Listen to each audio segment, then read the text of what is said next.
Matt, let's just start and talk a little bit about the counter trend of food that Josephine is trying to encourage. Sure. Thank you for having us. I will start by saying I was supposed to be joined by one of our cooks, Crystal.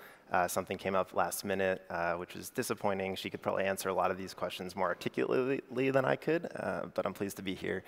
And the thing that we've observed over and over again in the food industry is that even though the industrial food system has made it easier to get cheap, craveable, consistent meals, the most consistent and memorable and emotive meals are still made and cooked in homes. And we always say at Josephine, people first, food second, technology third. I think a lot of the consumer-focused foodie movement has been focused around the food product itself, and this is a trend that's come up over and over again at this conference. But the foodie consumer movement has been around, what is the food? How does it make me feel? Where does it come from?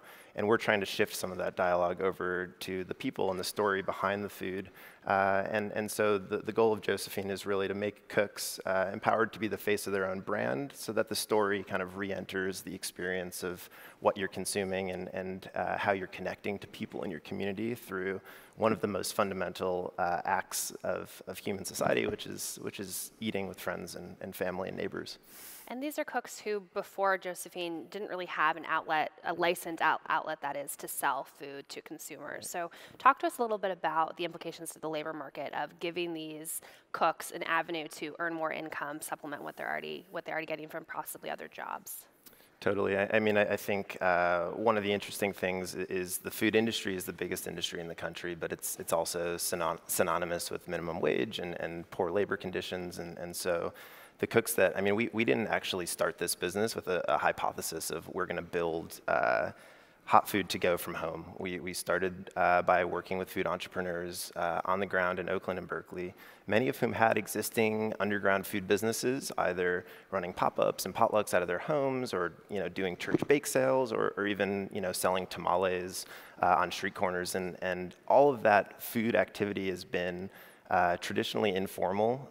Tim talked earlier about the jobs in our society that we choose to compensate highly versus not, and that's one of the things that's predominant in food is this informal economy that's either uncompensated or undercompensated. And the exciting thing to us is there are 2 million professional 2 million professional cooks in this country and tens of millions of experienced cooks. And what we look at is what is the opportunity for those cooks, many of whom are immigrants or stay-at-home parents or retirees that haven't had either access to or have frankly been disillusioned by the professional food world, and what are the opportunities that we can create for them to make use of their existing skill sets and lifestyle constraints for supplementary income as well as community connection. Great.